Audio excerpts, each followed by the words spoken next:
ओम नमो भगवते वासुदेवाय।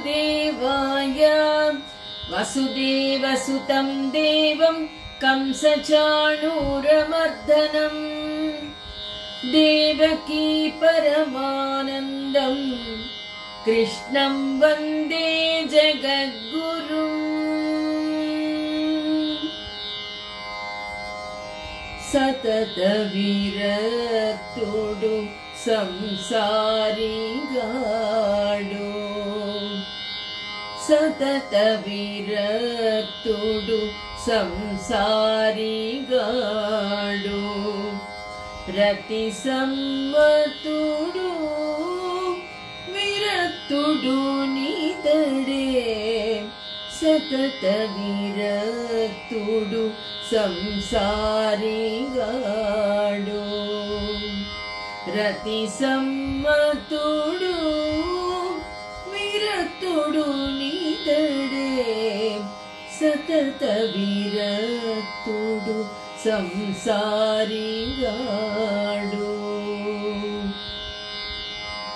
नित्युडैन वाडु निखिल लोकमूल प्रत्यक्ष विभव संपन्नुडुगाडु। नित्युडैन वाडु निखिल लोकमूल प्रत्यक्ष विभव संपन्नुडुगाडु। नित्युडु नीतडे, नित्युडु नीतडे, निरुपमानुडैन प्रत्यक्ष विभव संपन्नुडु ईतडे। सतत विरक्तुडु संसारिगाडु, रति सम्मतुडु विरक्तुडु नीतडे। सतत विरक्तुडु संसारिगाडु। ఆత్మబంధువులారా, భగవద్భక్తులారా, అన్నమాచార్యుడు రాసినటువంటి ఈ కీర్తనలో ఎవరు నిత్యుడైనటువంటి వాడు?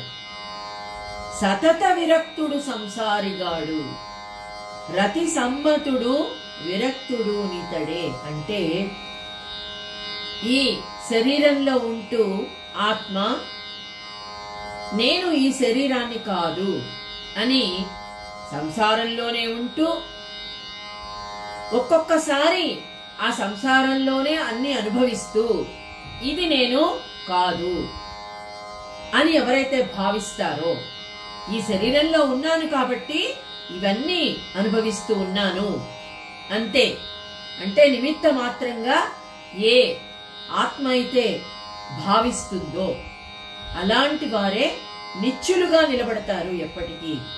నిత్యుడైన వాడు నిఖిల లోకముల ప్రత్యక్ష విభవ సంపన్నుడుగాడు. ప్రత్యక్ష విభవ సంపన్నుడుగాడు అంటే సంపదలన్నీ అనుభవిస్తూ ఉన్నా ఇది నేను కాదు అని భావిస్తాడు. అంటే తామరాకు మీద నీటి బొట్టులాగా జీవిస్తాడు.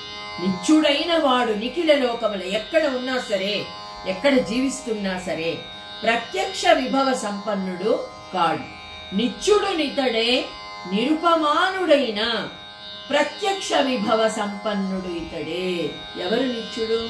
నిరుపమానుడు అంటే ప్రత్యక్ష విభవ సంపన్నుడు, నిరుపమానుడు అంటే ఈ శరీరంలోనే ఉన్నా సరే అన్ని నిమిత్త మాత్రంగా అనుభవిస్తూ దేనికి పొంగక కృంగక అన్ని విధాల స్థిత ప్రజ్ఞతగా ఎవడైతే ఉంటాడో వాడే నిత్యుడు.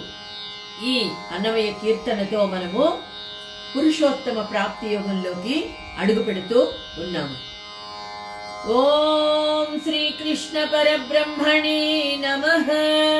శ్రీమద్భగవద్గీత చతుర్దశోధ్యాయః పురుషోత్తమ ప్రాప్తి యోగః. శ్రీ భగవాన్ వాచ उत्क्रामन्तं स्थितं वापि भुञ्जानं वा गुणान्वितं विमूढानानुपश्यन्ति पश्यन्ति ज्ञानचक्षुषः उत्क्रामन्तं स्थितं वापि మనం ఇప్పుడే పాడుకున్నాం కదా అన్నమయ్య కీర్తన. అందరూ అనుకుంటారు శరీరము, ఈ లోకులు అందరూ అనుకునే విషయం ఏంటంటే ఈ శరీరం ఏర్పడి ఎప్పుడైతే దీనిలోకి చైతన్యం ప్రవేశిస్తుందో అప్పుడు ఈ శరీరం కదలడం చూసినప్పుడు ఆత్మ వచ్చింది అంటే ఈ శరీరము ఫలాని ఆత్మదని చెప్పుకోరు, ఒక పేరుతో పిలుస్తాం ఆ శరీరాన్ని చైతన్యము ఉండడం వలన. కానీ చైతన్యం ఉన్నా లేకపోయినా ఆత్మ అనేది ఎప్పటికీ ఉంది, అది ఎవరికి తెలియదు. ఇదే విధంగా శరీరంలో ఇంద్రియాలు ఏర్పడిన తరువాత అప్పుడు ఏమవుతుంది, ఇంద్రియాలు వాటి కార్యక్రమాలు ప్రారంభిస్తాయి. నోరు మాట్లాడడం ప్రారంభిస్తుంది, కళ్ళు చూడడం ప్రారంభిస్తాయి. అదేవిధంగా అన్ని కర్మలు ఈ చేతులు చేస్తూ ఉంటాయి, అదేవిధంగా చెవులు వింటూ ఉంటాయి. ఆకలి వేసినప్పుడు మనము అన్నాన్ని తింటూ ఉన్నాం. ఇవన్నీ కర్మలు ఆటోమేటిక్ గా జరిగిపోతూ ఉన్నాయి ఇంద్రియాలు ప్రవేశించిన తర్వాత. దాన్నే మనం అందరము లోకులంతా ఏమంటారు, భోగించడము అంటారు. అంతే కదా, ఒక ఇష్టమైన ఆహారాన్ని తిన్నప్పుడు ఆహా ఆనందిస్తూ తింటాం, ఆ ఆహారాన్ని అనుభవిస్తున్నాడు. అలాగే అందమైన ఆభరణాన్ని ధరించినప్పుడు ఈ కళ్ళతో చూసి ఆనందిస్తూ ఉన్నాము. అదేవిధంగా మంచి వస్త్రాన్ని ధరించి ఆ వస్త్రాన్ని గాని ఆభరణాన్ని గాని ధరించినప్పుడు కలిగే ఆనందాన్ని ఇంద్రియాల ద్వారా మనము అనుభవిస్తూ ఉన్నాం, భోగించడం అని అంటూ ఉన్నారు. అటు పిమ్మట భోగము వలన క్షీణించి శరీరము తనంత తానే వదిలివేసినప్పుడు ఆత్మ ఏమైపోయింది, మరణించారు, అయ్యో మరణించారని చాలా బాధపడతాం. కానీ ఈ శరీరం ఉన్నప్పుడు అదే విధంగా క్షీణించినప్పుడు ఎప్పుడు కూడా ఆత్మ అనేది ఉంది. ఏ విధంగా మనం చెప్పుకుంటున్నాం, విమూఢానాను పశ్యంతి పశ్యంతి జ్ఞానచక్షుషః. చూడండి అర్జున, చెట్టు కదిలినప్పుడు గాలి ఎక్కువగా వీచినప్పుడు చెట్టు కదులుతుంది, అంతే తప్ప చెట్టు కదలకుండా ఉందనుకోండి, గాలి లేదా, గాలి ఉంది, గాలి కంటికి కనపడడం లేదు, గాలి ఎక్కువ వీసడం లేదు, అంత మాత్రం చేత గాలి లేదని చెప్పలేం కదా. అదేవిధంగా అద్దం ఎదురుగా మనం నిలబడినప్పుడు మన ప్రతిబింబము చూసుకుంటాం, అది మన ప్రతిబింబము అంతే. అద్దము తీసి పక్కకు పెట్టినప్పుడు ప్రతిబింబం మాయమైపోతుంది, అంటే మనం లేనట్లా కాదే, మనం ఉన్నాం, మన ప్రతిబింబము మాయమైపోయింది. అదే విధంగా ఇక్కడ చూడండి, మన రూపం నిజంగానే లోపించిందా, లోపించలేదు. అదే విధంగా శబ్దము వాస్తవానికి ఆకాశం యొక్క గుణం కదా, నాదము శబ్దము ఇవన్నీ కూడా ఆకాశం యొక్క గుణాలు. ఎప్పటికీ కూడా నాద బిందు రూపంలో అమ్మవారిని మనం అర్చిస్తాం కదా, అదే విధంగా ఆకాశంలో శబ్దం అనేది ఉంటుంది కదా. మనమేమనుకుంటాము, ఆ ఉరిమిన శబ్దము వినపడినప్పుడు మేఘాలు గర్జిస్తున్నాయి, కానీ మేఘాలు ఉరమకపోయినా శబ్దం రాకపోయినా సహజ సిద్ధంగా శబ్దం అనేది ఆకాశంలో ఉంది కదా, అది లేదని చెప్పలేము. అదేవిధంగా మేఘాలు పరిగెడుతున్నట్టుగా కనిపిస్తాయి మనకు, మేఘాలే చంద్రుని ఎదుట పరిగెడుతూ ఉంటాయి, కానీ చంద్రుడు మనకు పరిగెత్తినట్లుగా, చంద్రుడు వెళుతూ ఉన్నట్లుగా మనకు కనిపిస్తుంది, కానీ చంద్రుడు వెళ్ళట్లేదు. మేఘాలు వెళుతున్నప్పుడు మనకు ఆ విధంగా కనిపిస్తుంది కదా. చంద్రుడు ఎక్కడికి వెళ్ళడు, మనం ఎక్కడికి వెళితే అక్కడ సూర్యుడు వెళుతున్నట్టుగా కనిపిస్తాడు, కానీ ఆయన అన్ని చోట్ల ఉన్నాడు, అన్ని చోట్ల వ్యాపించి కనిపిస్తూ ఉన్నాడు. ప్రత్యక్ష సాక్షులు వాళ్ళు సూర్యచంద్రుడు. మనం కదిలి వెళుతున్నాము కానీ వాళ్ళు ఎక్కడికి వెళ్ళట్లేదు, స్థిరంగా ఆకాశంలో అలాగే ఉన్నారు. అదేవిధంగా ఇక్కడ జ్ఞానము లేని వాళ్ళు మాత్రమే, ఆత్మజ్ఞానము లేకుండా ఉన్నవాళ్ళు మాత్రమే ఈ శరీరం ఉన్నప్పుడు నేనున్నాను, శరీరం లేకపోతే నేను వెళ్ళిపోతున్నాను, ఈ విధంగా భావించే వాళ్ళు ఎవరు అంటే తమను గురించి తమను తెలుసుకోలేనటువంటి వారు, వాళ్లే జ్ఞానహీనులు అని చెప్తూ ఉన్నాడు ఇక్కడ. నిజంగా విమూఢానాను పశ్యంతి పశ్యంతి జ్ఞాన చక్షుషః.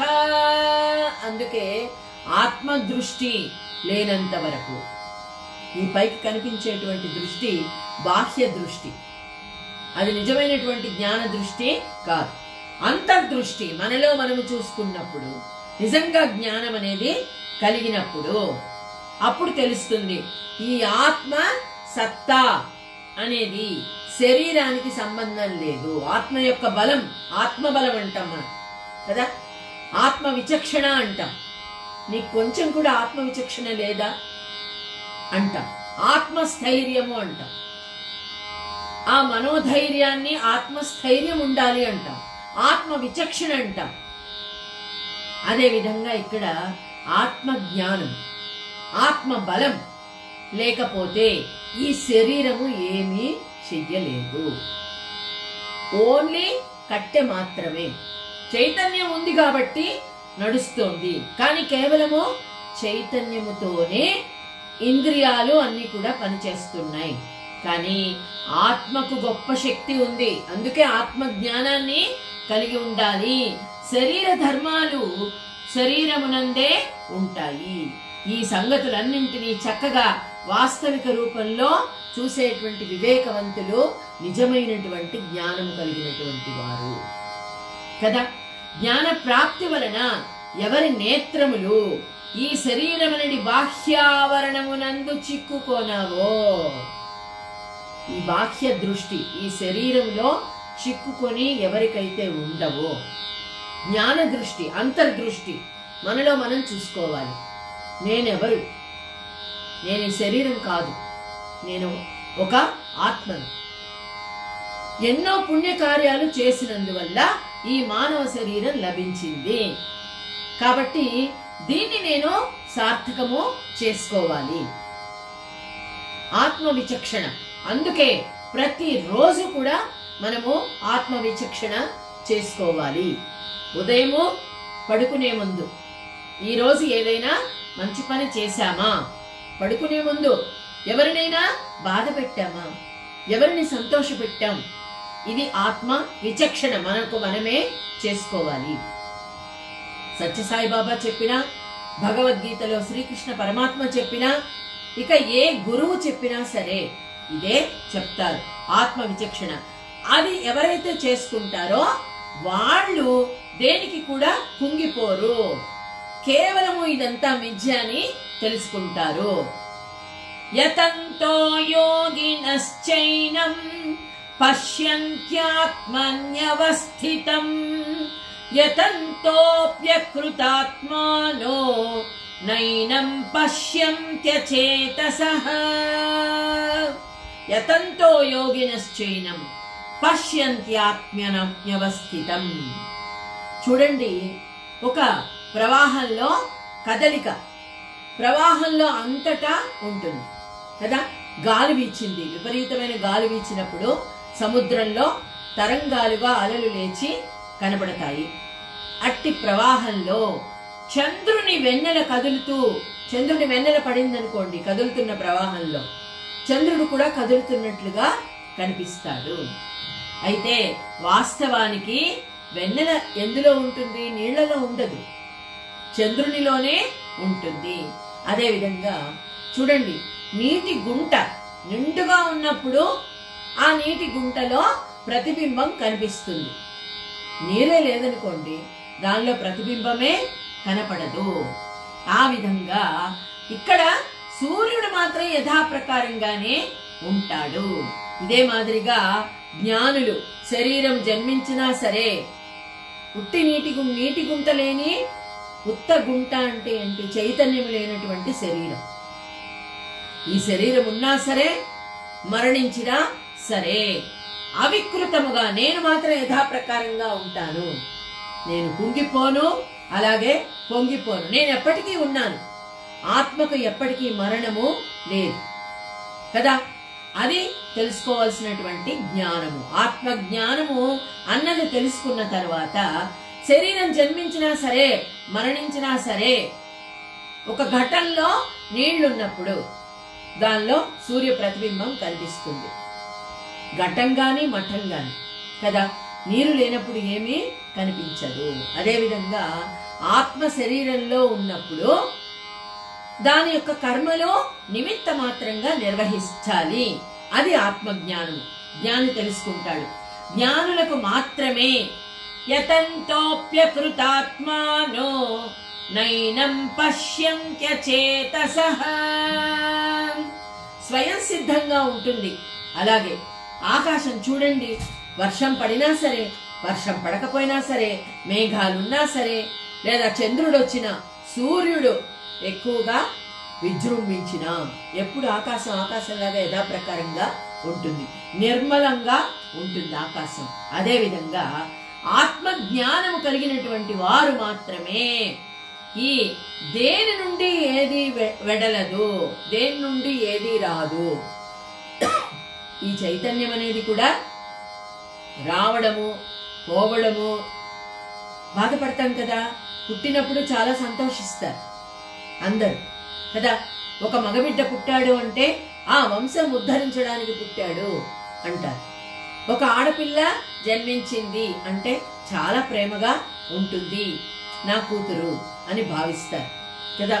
అదేవిధంగా మరణించినప్పుడు అయ్యో నా భార్య, నా భర్త, నా తల్లి, నా తండ్రి, నా పిల్లలు అయ్యో వెళ్ళిపోయారే అని భావించేవారు ఎవరు అంటే ఈ ఆత్మ దీనిలో ఉంది కాబట్టి బాధపడుతుంది శరీరంలో. తర్వాత వీడిపోయిన తర్వాత వేరే శరీరాన్ని ఆక్రమించుకుంటుంది. చిరిగిన వస్త్రాన్ని విడిచి వేరే వస్త్రాన్ని ధరించినట్టుగా కదా. ఆ విధంగా నిజంగా ఈ విషయాన్ని తెలుసుకున్నటువంటి వారికి బాధ గాని సంతోషం కానీ ఉండదు. ఎంత అధికమైన జ్ఞానమైనా లభించుగాక, పరమాణువును తెలుసుకొనుడి సూక్ష్మ బుద్ధి లభించినా సరే. కానీ ఇక్కడ భగవంతుడు ఒకటి చెబుతూ ఉన్నాడు. ఏమని? నోటితో వివేకాన్ని తెలుసుకోవడం వేరు, అనేక శాస్త్రాలు చదవడం వేరు. యతంతోప్యకృతాత్మానో నైనం పశ్యంత్యచేతసః అంతఃకరణములో విషయాలు దృఢంగా ఉండి పైకి అన్ని మాట్లాడినట్లయితే ఏం ప్రయోజనం లేదు. నిజంగా ఈ విషయాల పట్ల, కోరికల పట్ల నిజంగా ఆశ అనేది, మోహం అనేది నిజంగా చంపుకున్నప్పుడే నిజంగా వైరాగ్యాన్ని కలిగిన వాడవుతాడు, గొప్పవాడవుతాడు. అంతేగాని పాండిత్యం ఉన్నంత మాత్రాన, కేవలము మాట్లాడినంత మాత్రాన అందరూ ఆత్మజ్ఞానులు కాలేరు. అదే భగవంతుడు ఇక్కడ చెప్తూ ఉన్నాడు. స్వప్నమున కలవరించడి మానవుడు రచించిన గ్రంథము వలన వ్యావహారిక సమస్యలు నిరాకరించుటకు వలన పడునా. అంటే ఒక పుస్తకం రాసుకున్నాడు, నేను ఇలా ఉండాలి, ఈ పనులే చెయ్యాలి, నేను ఇలా ఉండకూడదు అని రాసుకున్నాడు అనుకోండి.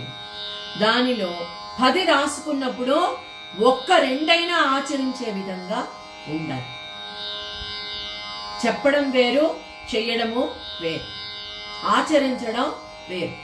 10 చెప్పినప్పుడు 2 ఆచరించే విధంగా ఉండాలి. అదే చెప్తున్నాడు. పుస్తకం చేతబుచ్చుకునేంత మాత్రమున దానిని చదివినందువలన కలిగడి ఫలితము కలుగదు. అంతే కదా.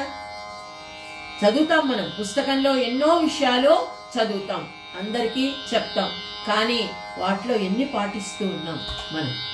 అదే ఆత్మ విచక్షణ. అది నెమరు వేసుకుంటూ ఉండాలి. ఇవే మనము చెయ్యాలి, ఇలాగే ఉండాలి. అని ఆ విధంగా భావిస్తూ చెప్పాలి. అహంకారం, చిత్తంలో అహంకారం నిండి ఉన్నంత వరకు ఇది నేను చేస్తున్నాను, ఇది నా ద్వారా అందరికీ తెలుస్తోంది, చిత్తంలో అహంకారం ఉన్నంత వరకు ఎంత గొప్ప కోట్ల కొలది జన్మలెత్తినా సరే చెప్తూ ఉన్నాడు, ఇక్కడ నా యొక్క ఏకత్వము ప్రాప్తించదు. అంటే ఆత్మ పరమాత్మలో లీనం ఎప్పటికీ కాలేదు, ఆత్మలో అహంకారాన్ని కలిగి ఉన్నంత వరకు అని చెప్తున్నాడు. యదాదిత్యగతం తేజో జగద్భాసయతేఖిలం యచ్చంద్రమసి యచ్చాగ్నౌ తత్తేజో విద్ధి మామకం. ఏకమాత్రుడిని అయినటువంటి నేనే సమస్త భూతములలో నిండి ఉన్నాను. ఆ సత్యము తెలుసుకోనంత వరకు ఎవ్వరు కూడా ఆత్మజ్ఞాని కాలేడు, ఆత్మజ్ఞానాన్ని సంపాదించలేడు అని చెప్తున్నాడు. యదాదిత్యగతం తేజో జగద్భాసయతేఖిలం యచ్చంద్రమసి యచ్చాగ్నౌ తత్తేజో విద్ధి మామకం. నా వ్యాప్తిని గురించి చెప్తాను విను అర్జున అంటున్నాడు. ఈ విశ్వమంతా కూడా సూర్య సమేతంగా ఎవరి తేజస్సుతో ప్రకాశిస్తుందో, అంటే సూర్య చంద్రులను కూడా నేనే పెట్టాను, నేనే నియమించాను ప్రత్యక్ష సాక్షులుగా. సూర్యుడు లేకపోతే, సూర్య తేజస్సు లేకపోతే ఏ ప్రాణి కూడా జీవించలేదు, మనకు ఆక్సిజను లభించదు. అలాగే చెట్లలో హరితము రాదు, పచ్చటి చెట్లు చక్కటి ఆహారాన్ని మనకి ఇస్తున్నాయి అంటే సూర్యుడి వలననే. మరి ఆ సూర్యుడి యొక్క తేజస్సు ఎక్కడి నుండి వచ్చింది? నేను, నా వ్యాప్తి, నా తేజస్సు అది. చంద్రుని యొక్క చల్లదనము నేనే. ఇక్కడ ఓ అర్జున, సూర్యుడు జలాంశాన్ని ఎండించి అస్తమించినప్పుడు ఆ ఆరుకుపోయిన జగత్తునకు ఆర్ద్రత్వాన్ని ఇచ్చే చంద్రుని యొక్క చంద్రికలు కూడా నేనే అంటున్నాడు. ఒక్కొక్కసారి విపరీతమైన ఎండల్లో మనకేమవుతుంది? చెరువులు ఎండిపోతాయి, బావులు ఎండిపోతాయి, నదులు ఎండిపోతాయి, నీరు లేకుండా పోతుంది కదా.